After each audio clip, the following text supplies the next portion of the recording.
ang karugtong ng nakaraan, samantala sa gusali ng Museum of Modern Art, lumapit ang ating bida sa isang receptionist na nasa lobby. At inilapag ang black card, nagulat ang babae at, isang American Express black card, bulong nang nagulat ang babae nang makita ito. Excuse me, po sir, pasasamahan ko po kayo sa aming exclusive curator. Huwag na, okay lang, gusto kong tignan itong mag-isa. Pumasok ito sa loob ang tumingin-tingin ito ng mga painting na nakasabit sa museum, nakakabighani ng mga mata ang obra maestra ni Go, Starry Night, na nagbibigay ng isang panaginip at misteryosong pakiramdam. Ito ang obra maestra na iginuhit niya sa sanitarium, matapos putulin ang kanyang mga tenga dahil sa pakikipagtalo kay Gauguin. Medyo mayroon buhay na nakikita ko ito para sa aking sarili, kapag nakikita ko ang mga bituin gusto ko ay laging mangarap. At parang katulad na maririnig mo talaga ang boses ng Diyos, habang pinagmamasdan ng ating bida ang mga art painting hindi nito naramdaman na may lumapit na babae at bigla itong nagsalita na ikinabiglan ng ating bida. Medyo maganda ang obra maestra na ito, agad naman napalingon ang ating bida at tinignan ito, itong paglalahad ng mga kulay at bituin, kaakit-akit pa rin kahit ilang beses ko itong nakita. Ito ay isang obra maestra na perpektong sumasagisag sa mga panloob na kaisipan ni Go tungkol sa kamatayan. Kinakausap niya ako kahit hindi man lang siya nakatingin sa akin mga mata, bulong nito, Isang blonde. Muling bulong nito, nagpatuloy sa pagsasalita ang babae at hindi man lang ito lumingon. Habang ang karamihan sa mga tao ay nakaupo na ang kanyang obra maestra ay sumisimbolo sa isang pantasya, at naniniwala ako na sumisimbolo sa kanyang pakikibaka upang makamit ang kaligtasan, baka iyon ang dahilan kaya siya nagpasyang magpakamatay, mali ka, ano? At tumingin ang babae, ngayon ay tumingin na siya sa akin, wow, medyo maganda siya. Bulong nito habang pinagmasdan nito ang babae. Si Go ay hindi nagpakamatay, ang pagpapakamatay ay isa lamang inspirasyon para kay Go. Baka may dahilan kung bakit siya ay nagpupumilit na makamit ang kaligtasan na isang bagay na pinagdadaanan ng sino mang lumikha sa madaling salita, ito ay kabaliwan. You mean, hindi nagpakamatay si Go. That's why siya si Abe upang maging simbolo na maayos na kanyang kamatayan, hindi ito magiging isang kahabaan upang sabihin sa kanyang pagpapakamatay ay kung ano ang natapos sa kanyang pagpipinta. Nabalitaan ko na hindi siya nagpakamatay, Saan mo nabalitaan ito? At kanino galing ang balitang ito, mahal ni Go ang pagpipinta. At hanggang ngayon yun pa rin ang ginagawa niya, natatakpan man siya ng benda nililika pa rin niya ang kanyang mga bituin, para lang sabihin nagpakamatay siya, malulungkot si Go, ano man ang sinasabi mo ay hindi ko ito maintindihan, ho, sounds like, na parang kasinungalingan ang totoo, well, anyway, aalis na ako, mauuna muna ako sayo, at agad tumalikod ito, basta na lang siya umalis at sinabi ang gusto niyang sabihin. Bulong ng babae na naiinis, habang papalayo ito, makikita ang pagsimangot ng babae. At least sa ngayon ang mga paintings ang nauuna bago ang mga kagandahan, ang mga gawa ng mga Diyos noon sila ay nabubuhay pa kakaiba ang pakiramdam sa trabaho na lilikha nila ngayon. Paano ko ilalagay ang marami sa kanilang kasakiman, muli nag-ikot-ikot ang ating bida sa pagtingin ng mga paintings, hanggang sa napatingin ito sa pangalan ng isang painter, tinignan nito ang obra maestra, magagaling din ang mga gawa ni Cezanne, Nakilala ko si Cezanne. Maya-maya ay may napansin ito, Teka, hindi ito, Bigla itong sumigaw, ano ito? Ito ay isang fake. Napalingon ang taong tumitingin ng art painting pati ang babaeng kausap nito kanina. Ano ba ang problema ng bastos na yon? Bulong ng babaeng kausap nito kanina, at agad itong pinuntahan ang ating bida. Ano ba ito? Kahit ba ang New York Modern Art Museum ay hindi magawa ng maayos ang kanilang trabaho, sigurado naman na hindi sila mga tanga, anong sabi mo? Agad napalingon ang ating bida sa pinanggalingan ng boses, tinawag mo ba kaming mga tanga? Galit na sinabi ng babae habang pinagsalikop ang mga braso nito, ano? Siya na naman, stalker ba ang babaeng ito? Sambit nito sa isipan, sabi ko lang naman ito ay isang fake. Isang fake? Bakit? Ano ang alam mo? Alam mo ba isa kang weird na tao? At kahit na ikaw ay isang VIP na may black card, hindi ko na kaya ang mga insultong ito, what the? Alam niya ba kung sino ako? Bulong sa isipan nito, Ano bang fake na sinasabi niya? Sabi ng mga nakarinig, sino ka? Seryosong tanong ng ating bida. Isa ako curator mula sa MoMA. Note, MoMA, The Museum Modern of Art. Ako si Sarah Johnson, at ikaw sino ka? I don't think na kailangan ko pang ipakilala ang sarili ko. Ano sa tingin mo ginagawa mo? Ano ang sinasabi mo tungkol sa obra maestra ni Cezanne at medyo nakakainsulto ito? Ang blonde na babaeng ito ay gumagawa ng isang eksena, bulong ng ating bida, sinisira mo ang mga pride ng mga empleyado at museo. Oh, kaya naman gusto niyang maging sumama sa isang profesional. Bulong muli nito, kung mapatunayan ko ito, ibaba mo ba at susunugan ang mga fake na ito? Hindi ka ba hihingi ng tawad sa mga sinasabi mo? Dahil curator ka, hayaan mo akong magtanong sa iyo, magbubulag-bulagan ka na lang ba kahit na malaman mo na ang peke ay parang totoo? Iyan ay isang bagay na hindi ko mabatiwan bilang isang curator. Ano ba nangyayari? Yun daw obra maestra ni Paul Cezanne ay fake. Ano? Totoo ba? Alam mo ba, nakikipagtalo ang batang taga-Asia sa curator, lalo nenas ang babae. Hindi kita mapapatawad. Ako rin, sagot ng ating bida. Maya-maya ay may lumapit ditong isang lalaki. Ano ba ang problema? Ah, ikaw pala head curator. Ang lalaking ito, sinasabi niya na ang obra maestra ni Paul Cezanne Chateau Noir ay isang fake. Ano fake? Oo, isa itong fake, Mr. Customer. Kung tatawagan mo peke ang isang obra maestra ng walang anumang patunay, ay maaari kang yuzagan. Ang mga taong ito ay mahina rin sa paggawa ng treat, bulong nito, ngumiti ito at, paano ako makakilos na parang wala akong napansin na peke? Ganun ba ang gusto niyong gawin ko? Kung gusto mo pwede akong tumawag ng pulis. Ang obra maestra ni Paul Cezanne Chateau Noir, ay isang obra na dumaan sa mahigpit na pagsubok mula sa maraming profesional. Ang masasabi ko sa'yo, malamang estudyante ka, ang mabuti pa ay umalis ka na agad sa lugar na ito. Bigla bumulong ang babae sa tenga ng head curator, siya po ay VIP customer, ha?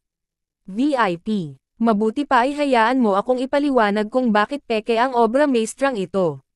Gaya ng alam mong lahat ay nagdusa si Cezanne ng diabetes sa mga huling yugto ng kanyang buhay. Habang ang mga gawa batay sa Chateau Noir ay itinuturing na obra maestra dahil hindi nila alam ang kapaligiran ni Cezanne. Hindi tulad ng iba niyang obra gaya ng naliligo ang kanyang mga gawa noong panahon iyon ay may mas magaspang at nanginginig. Iyon din ang dahilan kung bakit ang ilan sa kanyang mga pagpipinta ay hindi gaanong malinaw, ang mga iyan ay alam na ng lahat, so what kung ganoon nga. Ang problema ay isang taon bago siya namatay noon 1905, si Cezanne ay wala sa pinakamagandang kapaligiran at isa pang sakit ang lumitaw sa kanyang katawan. Ano, isa pang sakit? Ang problema ay ang panginginig ng kanyang mga kamay, ha? Iyan ay, hindi totoo. At doon pumapasok ang pangunahing katibayan na nagpapatunay na peke ang obra maestrang ito, nagmamayabang ka. Wala kang ebidensya, sigaw ng mga ito, at habang ito ay isang napakagandang replika. Ang gumawa ng isang malaking pagkakamali. Nakuha nito ang maling ritmo, ang ritmo. Ano ba ang sinasabi mo? Habang nalilito ang mga taong nasa museo. Anong kalokohan ang sinasabi nila? Bakit may ritmo ang kanilang pinag-uusapan sa museo ng art? Mangyaring tignan mabuti. Mapapansin mo lang ang maliit na pagkakaiba kapag ikinukumpara mo ito sa iba pa niyang obra. Simula sa kanya mga obra na ginawa noong 1903, mayroong ritmo ng 2, 2, at 3. Ito ay higit na kapansin-pansin sa kanyang 1905 na obra, ha? Gayunpaman ang kanyang peke ay ginawa gamit ang 3, 3, 3 na ritmo. Masyadong malusog ang gumawa nito. Masyadong ka-exaggeration. Mayabang ka. Wala kahit anong katuturan ito. Kailangan natin ng mas malinaw na ebidensya. Habang nagkakagulo at tinitignan ng mga taong nandoon ang pinagmumulan ng pagtatalo, then, hayaan mo akong ipakita sa iyo, at iyan ang eksaktong ebidensya. At kung makakagawa ako ng isang kopya na katulad nito, maniniwala ka ba sa sasabihin ko? Lumipas ang mga araw habang sila ay nasa opisina para sa isang conference, ang investment center ng Korea ng ANA Group, ay nasa ANA Investment at ANA Insurance. Sa dalawang lugar na iyon ang pangunahing lokasyon ay ang ANA Investment. If we get acquired ANA Investment, yung ibang branches, ay mahuhulog sa kamay natin na parang domino, Gaya ng inaasahan, ang insidente ng pag-iwas sa buwis ng korporasyon ng Amerikano ay nagresulta sa pagbaba ng imahe ng korporasyon, na naging sanhi ng pagbagsak ng mga presyo ng stocks. Naging pananagutan ang pagsasanib ng mga kaanib na naging napakalayo para mapalawak ang kapital at mapadali ang mga investment sa mortgage. Noong May 2007, kinuha namin ang ANA Energy at noong September kinuha namin ang init at power plants ng Puhang. Medyo maayos ang pag-usad ng briefing sa pagkuha sa ANA Group. Kasabay nito, dahil sa malakihan M&A ang gastos ay tumataas. Note: M&A, Merger and Acquisitions. Ito ay tumutukoy sa transaksyon sa pagitan ng dalawang kumpanya na nagsasama sa ilang anyo. Kumusta ang kalagayan ng ating mga stocks ngayon? Habang si Mr. Robert ang pansamantalang leader ng conference, ang tunay na designer ay ako at si Mr. Robert ay ang middleman. At walang ibang nakakaalam na posible ito dahil sa akin at kay Robert. Ang total ng number ng stocks ay 64, 715 at 5,000 won each, currently at 13,000 won each. Ang total price is at around 843 billion won. At sa loob lamang ng ilang buwan dahil sa isang maikling, humigit kumulang 3.4 trillion won ang nawala. Bumaba din ang per namin 7-17 din ang average sa industriyang ito ay nasa paligid ng 14.4, ang ating capital to debt ratio ay nasa 179.48% ngayon. At kung magpapatuloy ito, naniniwala ako na mas lalo pang babagsak ito. Ang aming net profit for 2006 ay 275.5 billion won at noong 2007 ito ay 538.8 billion won. Ang pinagkasunduan ng Domestic Investment Company ay nagbago ng kanilang opinyon mula sa pag-aalinlangan tungo sa matinding pagsang-ayon na magbenta. At ano ang sitwasyon natin ngayon sa stocks? Sa ngayon ay nakakalap tayo ng 49.42% ng ANA investment stocks. Sabay-sabay na kami malinis na natapos sa pagtitipon ng bumagsak na ANA Life at Fire Insurance. Natanggap mo na ba ang power of attorney na iniutos ko sa iyo na kunin mo? Dinala ko ang mga autorisadong resolution of small-scale investment firms. Ito ay lubos na naiiba sa kung ano ang natutunan ko sa nakaraan buhay ko. Ano ang inaasahan nyo lahat na magiging reaksyon ng ANA Group? At ang pagsusuporta na ito ay hindi ko natutunan kahit na sa pera. Ang pamilya ng mga may-ari ay nagmamay-ari ng 11%, ang mga circular investment branches ay mayroon 21% at ang domestic pension funds at institutional own ay 12%, ang iba ay hawak ng small private investor. Ang presidente ng ANA Group has very close ties sa Korean government, at ang pension plans at ang malalaking investors ay kailangan na nasa panig ng ANA Group o nasa kanyang tabi. Kung ang control nito ay mapupunta sa isang foreign investment, ang gobyerno ay hindi magbibigay sa atin ng karapatan sa pamamahala, dahil minsan sa mga sangay ay ang opinyon ng publiko ng kumpanya ng depensa ay hindi magiging panig sa atin. Ayos lang dahil inaasahan ko na itong mangyayari. Kung makikialam ang gobyerno ng Amerikano, madali itong malulutas. Kaya malaki na ang nagastos natin sa paglobby at nagtanim na tayo ng mga kakampi sa mga Korean media companies. Hindi rin nating kakailanganin ang defense company. Kapag may bagong board ng isang director, hindi maiiwasan ng nakaraan board ang legal na responsibilidad. Hindi naman sila gumawa ng pandaraya sa accounting, ngunit nag-funnel din sila ng malaking halaga ng kapital sa pamamagitan ng papel ng kumpanya, at ang bagay na ito ay hindi maaaring palampasin bilang isang American company, ang may-ari ay basura. At ang Korean-American FTA ay malapit nang ma-announce, dahil magkakaroon ng reklamo sa investor. Hindi sila madaling magsampa ng kaso, at least sa Amerika 100% panalo. Note: FTA, Free Trade Association. Biglang nagtanong si Lawyer Joe sa ating bida. Director Jang, ano ba ang mga ito? Ano bang sinasabi mo? Sast, wala akong alam dyan, simpleng investor lang ako, na sinenyasan ng ating bida sa pagsitsit si Lawyer Joe, na agad naman naintindihan nito, mula sa tingin ng lahat si Robert ang namamahala sa lahat. Habang ang ating bida ay nakatago sa likod ni Robert. Then kailangan nating ang Korean stocks, para maisara ito. Napatingin si Mr. Robert, kunwari nag-isip ang ating bida bago ito nagsalita. Ang investment firm ko at ang mga kakilala ay kinakailangan ng porsyento. Napatingin naman si Lawyer Joe, na nagtataka. Thank you, Director Daniel. Haha, hindi mo naman kailangan magpasalamat pa. At dahil nandito na ang lahat, may offer ako para sa lahat ng investor dito, ano naman iyon? Gusto ko sana na mabigyan ng pagkakataon na mamahala sa tabi ng Korea. Ano? Ano ang ibig mong sabihin? Hindi ba masyadong ka naman sakam para sa isang taong nagmamaari lang ng 1%? Tignan mo nga naman ang lalaking ito. Hahayaan ko na lang ba siya na insultuhan niya ako, bulong ng ating bida. Ang Korean public opinion ay hindi masyadong mahilig sa foreign capital. Tulad ng alam mo na, kakaiba ang management system sa Korea. Ipinapangako ko na pananatilihin kong ligtas ang inyong investment. Hindi ba ang goal ng lahat sa pag-i-invest ay magkaroon ng profit? Sinasabi mo ba talaga na ikaw mismo ang mamamahala nito? Mukhang bata ka pa. Syempre hindi. Nabalitaan nyo na ba ang Daeung Group? Napatingin si Mr. Robert, pati ang iba pa, habang ang isa ay nagsalita. Well, alam kong ibig mong sabihin kung ang sinasabi mo ay ang nabuwag na Daeung Group. Ikaw ba talaga ang nag-iisip na kukuha ng mga tao mula sa nabigong Daeung Group?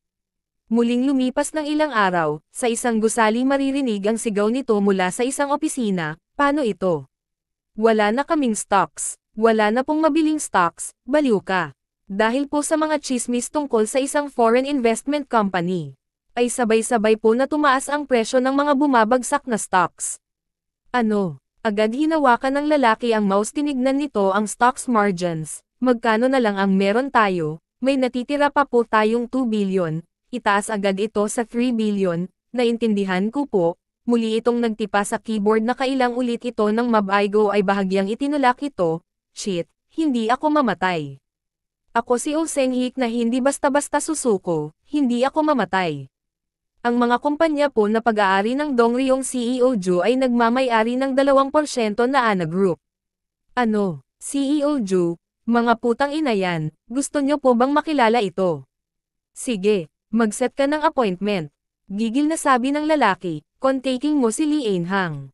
At agad itong ipaalam sa kanila na kakailanganin ko ang kanilang tulong sa lalong madaling panahon. Opo, naintindihan ko.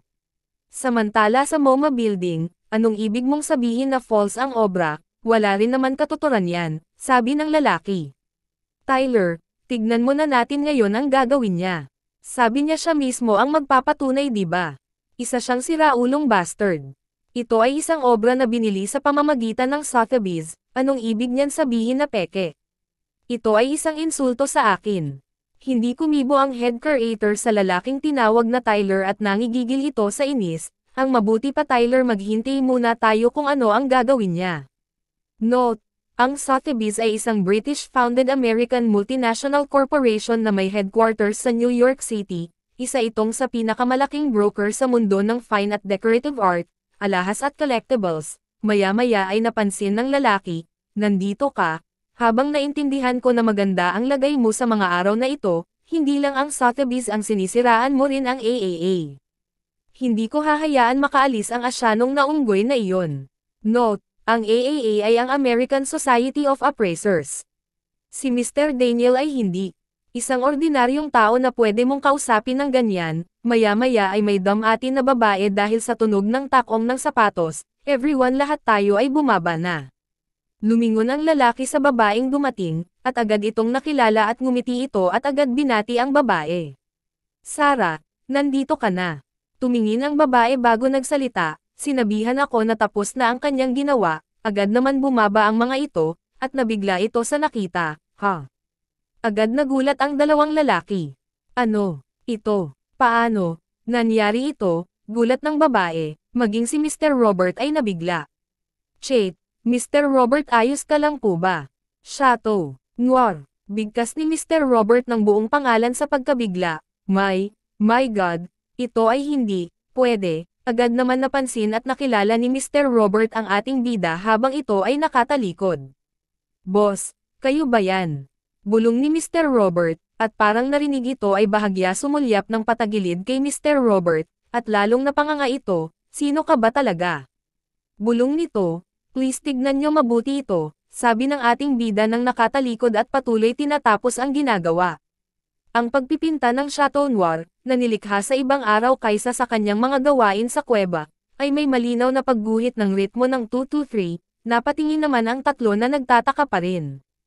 Ang pagpipinta ng Chateau Noir na matatagpuan sa Museo ng Paris Picasso, ay isang obra na ginawa sa mga huling yugto ng kanyang buhay, at sa puntong ito, ang kanyang pang-inig ay nasa mga naunang yugto nito at upang kontrahin ito, ay gumamit siya ng mas magaan na pagguhit pero, ang obra na ipinapakita sa gallery na ito ay may 3-3-3 pagguhit na ritmo. Ito ay hindi maikling milagro, ang pagpipinta ay ginawa sa lahat ng kanyang pisikal at mental na lakas na maaari niyang tipunin, sa makatuwid ang nagpinta ng Chateau Noir na nakadisplay sa 5th floor ay isang fake, wala man lang bakas ni Paul Cézanne. Bigla sumigaw ang mga ito at, ito, ay hindi pwede kahit na sino ang tumingin dito. Ang obra na ipinakikita kay MoMA ay gawa ni Paul Cézanne, ito ay isang kulay na compilation at pakiramdam at posible si Paul Cézanne lang ang may gawa. Saka ano ba ang ibig mong sabihin sa 2-2-3 rhythm? Walang sense yan. Antong hininga ang ating bida at, ito ang knave na tao. Ibig niyong sabihin fake ang ginawa ko. Nabigla si Mr. Roberts sa napansin nito, at bigla lumabas ang aura ni Paul Cézanne. Wala ba talagang bakas na nakikita sa akin? Bigla napadilat ang mata nito at napanganga at sabay-sabay nabigkas ang pangalan ni Paul Cézanne. Gabi sa isang bar hotel ang bakasyon ay palaging may pakinabang sa pagpapatahimik ng iyong isip. Ito din ang nagbigay daan para makilala ko si Clara sa Hong Kong. Tulad ng isang Chateau Motion wine, na dapat mayroon itong na napakasarap na lasa at lalim, o alam mo rin ang tungkol sa Chateau Mouton. Pero nung time na iyon, ay bata pa ako, si Clara ay tila maraming itinatago sa akin, at sinusubukan niya rin ito itago. Ito ay isang vintage mula sa 20th century. Magkaiba ba ng lasa? Habang gusto ko si Clara, ito ba ay tunay na pag-ibig? Maunawaan mo kapag nasubukan mong tikman ito, dapat. Masasabi ko ang alak ay may magandang buhay, ganoon ba? Gayunpaman, ang kagandahan nakaupo sa harapan ko, parang gusto mo talaga ng alak. May aura lang ang mas matured na babae, hindi lang siya maganda, mabait din siya. Daniel, ikaw ba ay isang wine sommelier? Kapag nagkataon ang sarap pakinggan, at ang conversation namin ay ang ganda, salamat sa iyo Daniel, matupad na ang isa sa pangarap ko, wala anuman. Ang lugar na ito ay maganda at medyo mahal na lugar ito dito sa New York, alam kong hindi man madaling makakuha ng reservation ngunit salamat sa iyo at nakapunta ako dito. Haha, wala yon. So, anong mangyayari ngayon? Ano ka mo? Yun ginawa mong painting. Ikaw ba talaga gumawa nun? Kung hindi ka pero naniniwala sa akin pagkatapos mong makita ito ng iyong sarili, paano ko pa mapapatunayan ang aking sarili? Hindi mabilang na mga appraiser ang hindi man lang nakilala ang pagkakaiba. Then, paano ko nalaman kung nakatira ako sa South Korea, kung alin doon ang hindi paint ni Paul Cézanne? Ngumiti lang ang babae.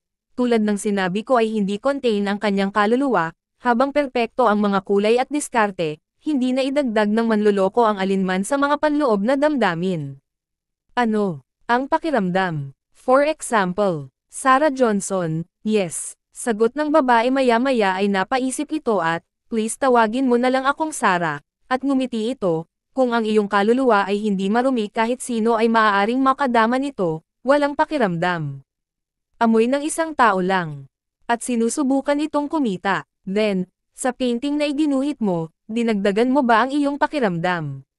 Nasa mata ko ang kasagutan, sa kasamaang palad, Oo, ito bang pagkain? Sarah, hindi mo ba talaga alam? Bulong ng ating bida, parang ang bilis ng paglipas ng oras kaysa dati. Hanam, may pupuntahan ka pa ba? Kailangan ko nang pumasok sa school after tomorrow's schedule, kailangan ko na rin bumalik sa Korea, since meron din akong line of people na kailangan mong talunin. Kawawa naman yun. Gusto ko sanang makipag-usap patungkol sa mga pagpipinta kasama ka Daniel, Daniel, ngayon ay, ngayon, ay ano, bulong ng ating bida na pinagpawisan ito. Tumingin ng babae, bahagya naman napabilog ang mata ng ating bida, tiyak na ito ay, pwede bang salinan mo uli ako ng isa pang baso? Agad naman ito ginawa ng ating bida, at napalunok ang babae sa bote ng alak. Heto, pakikuha ng isa pang baso. At lumabas ang aura ni Nova, bilisan. Kakaiba talaga ang lalaking ito, pero ang cool niya, samantala sa kabilang dako, kabilugan ng buwan, sa isang mansion, ang pangalan ng bagong target ay Jiang Taesan, sa edad na 20 sa Korea, kasalukuyan freshman sa isang prestihiyosong Korean School University of Korea Law Department, at gamit ang isang bagong diskarte sa pag-i-invest ay tila nagawa niya kumita ng $1,000,000 gumagamit siya bagong paraan ng pag-i-invest, ayon po sa nakalap namin impormasyon Congressman. Kaya ba niya nakilala si Robert? Kasi po parang nagsasagawa sila ng M&A. M&A ulit ng congressman, parang may balak siyang pumalit sa isang Korean group bilang isang investor. Isang group, ulit muli ng congressman, parang na-realize niya ang currency issue, sa preparation po para doon tapos na daw siyang magtrabaho sa foreign investment, at naniniwala ako na malapit na niyang simulan ang kanyang plano sa pagkuha, aware na pala siya. Bahagyang ngumiti ang congressman, mula sa impormasyon na nagtipon kami na parang nangyari na. Ang batang kaibigan na ito ay mukhang napakahusay.